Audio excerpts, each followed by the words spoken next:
평안히 주무셨습니까? 오늘도 새날을 주신 주님께 감사를 드립니다. 우리 사랑하는 성도님들, 오늘 하루도 주님이 주시는 평안과 소망이 넘치는 하루가 되시기를 간절히 바랍니다. 오늘 우리에게 주신 말씀은 역대하 24장 1절에서 3절, 15절에서 22절 말씀입니다. 역대하 24장 1절에서 3절, 15절에서 22절까지 말씀입니다. 요아스가 왕위에 오를 때에 나이가 7세라 예루살렘에서 40년 동안 다스리니라. 그의 어머니의 이름은 시비아요 브엘세바 사람이더라. 제사장 여호야다가 세상에 사는 모든 날에 요아스가 여호와 보시기에 정직하게 행하였으며 여호야다가 그를 두 아내에게 장가들게 하였더니 자녀를 낳았더라. 여호야다가 나이가 많고 늙어서 죽으니 죽을 때에 130세라. 무리가 다윗성 여러 왕의 묘실 중에 장사하였으니 이는 그가 이스라엘과 하나님과 그의 성전에 대하여 선을 행하였음이더라. 여호야다가 죽은 후에 유다 방백들이 와서 왕에게 절하매 왕이 그들의 말을 듣고 그의 조상들의 하나님 여호와의 전을 버리고 아세라 목상과 우상을 섬겼으므로 그 죄로 말미암아 진노가 유다와 예루살렘에 임하니라. 그러나 여호와께서 그들에게 선지자를 보내사 다시 여호와에게로 돌아오게 하려 하심에 선지자들이 그들에게 경고하였으나 듣지 아니하니라. 이에 하나님의 영이 제사장 여호야다의 아들 스가랴를 감동시키매 그가 백성 앞에 높이 서서 그들에게 이르되 하나님이 이같이 말씀하시기를 너희가 어찌하여 여호와의 명령을 거역함으로 스스로 형통하지 못하게 하느냐 하셨나니 너희가 여호와를 버렸으므로 여호와께서도 너희를 버리셨느니라 하나 무리가 함께 꾀하고 왕의 명령을 따라 그를 여호와의 전뜰 안에서 돌로 쳐 죽였더라. 요아스 왕이 이와 같이 스가랴의 아버지 여호야다가 베푼 은혜를 기억하지 아니하고 그의 아들을 죽이니 그가 죽을 때에 이르되 여호와는 감찰하시고 신원하여 주옵소서 하니라. 이 말씀은 살아계신 하나님께서 우리에게 주신 은혜의 말씀입니다. 아멘. 역대기는 남유다 왕조의 이야기만 나오는데요. 나오지도 않는 그 북이스라엘 왕조의 영향을 엄청나게 받고 있습니다. 그냥 영향을 받는 정도가 아니라요. 신앙의 유업의 뿌리가 송두리째 흔들릴 정도로 영향을 받고 있다라고 하는 것이 문제인 것이죠. 특별히 여호사밧 왕이 아합 왕과 사돈을 맺으면서 아들 여호람의 아내로 이세벨의 딸 아달랴를 맞이하게 되는데요. 사실은 그때부터 남유다는 신앙의 유업들이 무너지기 시작했다고 봐야 하는 것이다라고 하는 것이죠. 역대하 22장 3절에 보면 아하시아도 아합의 길로 행하였으니 이는 그의 어머니가 꾀어 악을 행하게 하였음이라. 그의 어머니가 아달랴인데요. 어머니가 아들을 꾀어 악을 행하게 했다? 여러분 세상에 어떤 어머니가 자기 아들을 꾀어서 악을 행하게 합니까? 그런 어머니가 없지요. 아달랴가 워낙 악하니까 그럴 수 있다. 그런 것입니까? 아닙니다. 이것은요, 아달랴의 세계관이 달랐기 때문이었다라고 하는 것입니다. 아달랴의 가치관이 달랐기 때문이었다는 것입니다. 바알을 숭배하던 사상과 이 세상적인 가치관과 물질주의적인 세계관을 가지고 있었기 때문에 그게 잘하는 일이라고 생각이 되어서 아들 잘 되라고 적극적으로 밀어붙였다라고 하는 것입니다. 이 세상에 어떤 어머니가 자기 아들이 불구덩이로 들어가는데 등을 떠밀겠습니까? 그렇지 않습니다. 악한 길인지 모르니까요. 그게 불구덩이인지 모르니까 그저 자기 아들이 최고가 되기를 바라서 자기 아들 최고로 만드는 길이라고 여겼기 때문에 그렇게 했을 것이다 라고 하는 것입니다. 그런데 성경은 그것이 악한 길로 깨어 이끈 것이다. 그렇게 기록하고 있더라고 하는 것입니다. 그러니까 부모님이나 나에게 영향력이 있는 멘토가요. 성경적인 세계관, 신앙적인 가치관, 하나님 중심의 신앙을 가지는 것이 얼마나 중요한 일이겠느냐 하는 것입니다. 그래야 자녀들이, 그래야 우리의 다음 세대가 제대로 된 양육을 받을 수 있게 된다라고 하는 것입니다. 그래야 진짜 복받는 길로 인도함 받을 수 있다라고 하는 것이죠. 안타깝게도 아하시아 왕은요, 딱 1년을 왕의 자리에 있었습니다. 계산해 보니까요, 아달랴가 여호람과 결혼해서 남유다에 와가지고 영향력을 끼친 것이요, 한 15년, 16년 이 정도 됩니다. 아하시아가 죽자 아달랴가요, 악한 영향력이 크게 달하게 되는데 아달랴가 자기가 왕권을 장악하기 위해서 모든 왕족의 씨앗을 죽이는 사건이 일어납니다. 그 피바람이 불던 상황에서요, 아하시아의 누나죠, 여호사부앗이 한 살짜리 조카 요아스를 빼내가지고 남편이었던 제사장 여호야다의 도움을 받아서 하나님의 전에 이 요아스를, 한 살짜리 요아스를 숨기게 됩니다. 그 기간이 6년입니다. 근데 왜 성전에 숨겼을까요? 성전이 안전했다라고 하는 것 아니겠습니까? 왜 안전했을까요? 왜냐하면 아달랴가요, 하나님의 전에 예배하러 오지 않으니까, 제사하러 오지 않으니까 거기가 제일 안전했다는 것입니다. 아달랴의 통치하는 시대는 어땠을까요? 성경에 딱 한 문장으로 표현되어 있는데, 정말 더 이상 못 봐주겠다, 그런 정치를 했다는 것을 제가 좀 짐작하는 구절이 역대하 23장 1절인데요. 성경이 이렇게 표현합니다. 제7년에 여호야다가 용기를 내요. 지금 이때는요, 요아스가 7살밖에 안 된 때였습니다.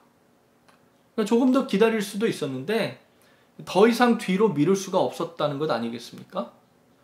다윗 왕조를 복원시키는 이 운동은요, 어쩌면 단 한 번의 기회밖에 없었을 것입니다.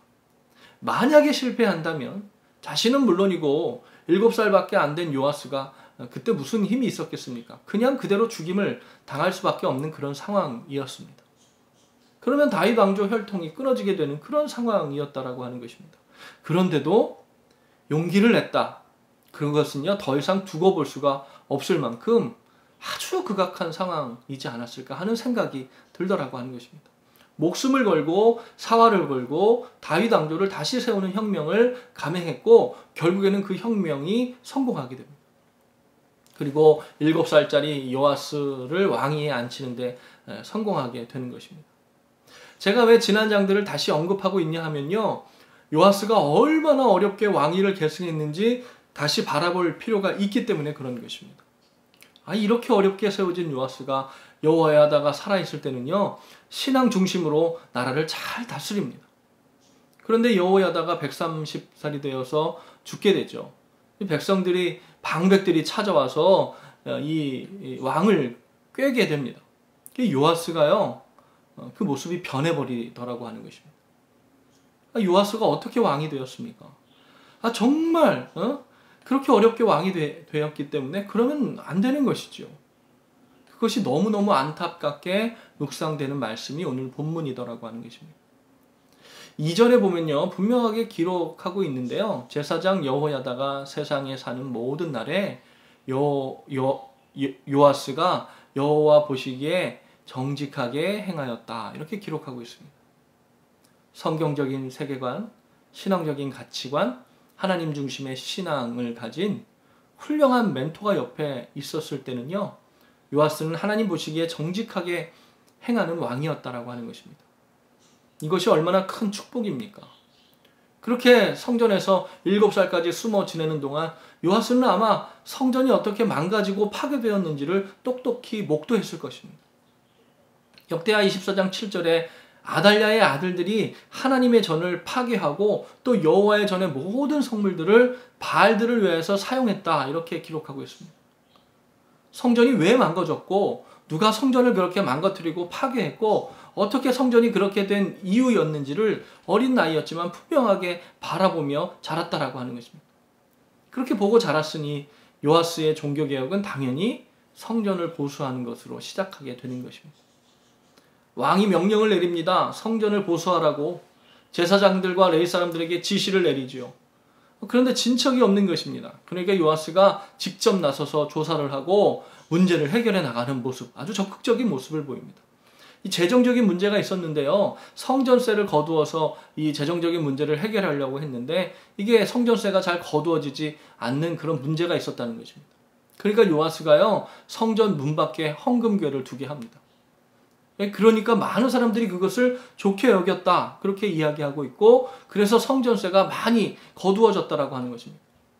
그래서 성전세가 많이 거두어지게 되는데 요아스가 또 잘한 것이 있는데요, 그렇게 많이 거두어진 성전세를 왕이 직접 확인하도록 가져옵니다. 많이 남았으니까요. 근데 그것을요, 국가 재정이나 어떤 다른 자기의 것으로 돌리지 않고 그것을 성전을 보수하는 일에 쓰도록 돌려보냈다라고 하는 것입니다. 하나님을 위해 준비된 것을 하나님의 일에 쓰이도록 하는 것, 지난번에도 말씀드렸지만 당연한 일인데 사실 그러기가 쉽지 않다라고 하는 것입니다. 그렇기에 여호야다가 옆에 있을 때는요, 요아스는 하나님 보시기에 합당한 왕의 행보를 걸을 수 있었다라고 하는 것입니다. 그런데 여호야다가 130세의 나이로 죽자 요아스가 돌변했다고 성경은 기록하고 있는 것입니다. 얼마나 어렵게 왕이 되었습니까? 얼마나 힘겹게 6년이라고 하는 시간을 성전에 숨어 지냈습니까?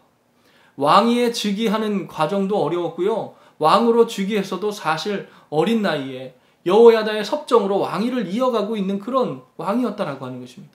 그런데 그 여호야다의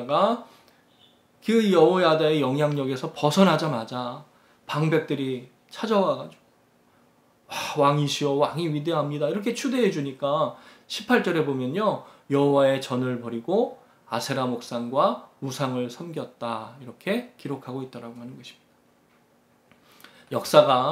성경의 역사가 오늘 우리에게 귀한 교훈이 되기를 간절히 소원합니다. 사랑하는 성도 여러분, 얼마나 어렵게 이 미국 땅에서 하나님의 은혜 가운데 지내셨습니까? 그 은혜가 우리의 삶 가운데 얼마나 가득합니까? 그 은혜를 기억하는 저와 여러분이 되기를 간절히 소원합니다. 또 지금 코로나19로 인해 어려움이 우리 가운데 있지만 우리에게 여전히 하나님의 은혜가 가득함을 믿으시는 성도님들 되시기를 간절히 바랍니다. 그러나 하나님을 바라보지 못하면 우리의 신앙이 무너지는 것은 한순간이더라고 하는 것입니다. 그렇게 요아스가 어렵게 왕이 돼서 그렇게 하나님 보시기에 합당한 일들을 하던 요아스 왕이었는데, 그런데 여호야다가 죽자마자 바로 변절하더라고 하는 것입니다. 아마 그동안 여호야다의 그늘에 있었던 것이 자기에게 마음에 걸렸을까요? 방백들이 와가지고 왕으로 추대해 주니까 그 마음이 좋았을까요?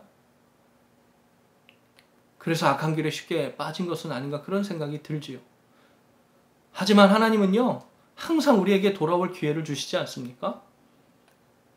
회개하게 하려고 하나님이 선지자들을 보내요.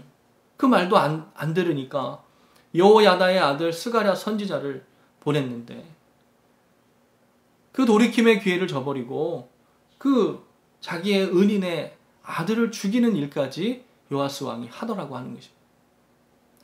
자신의 생명의 은인의 아들을 죽이는 일까지 하다니 참 얼마나 참담한 일입니까?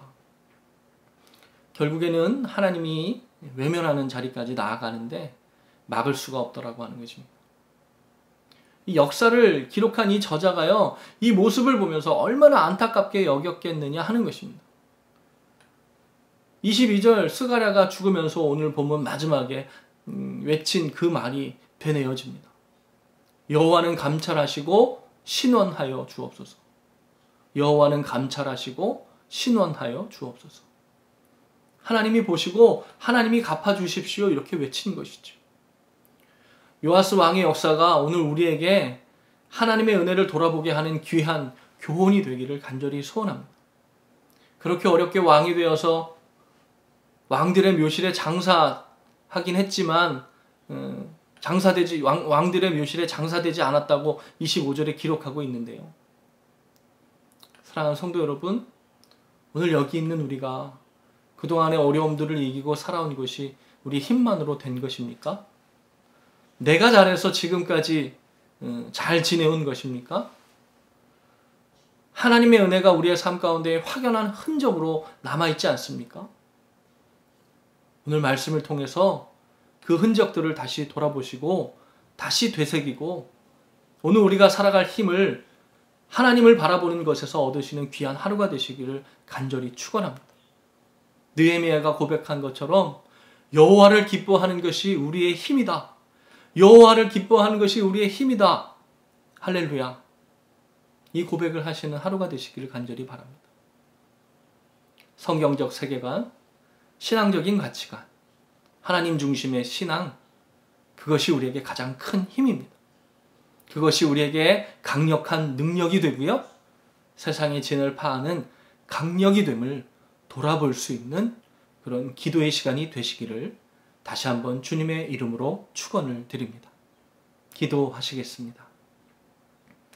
사랑의 하나님 감사합니다. 오늘 우리가 이 말씀을 통해서 우리의 삶에 드리워져 있는 그 하나님의 은혜를 돌아보기를 간절히 소원합니다.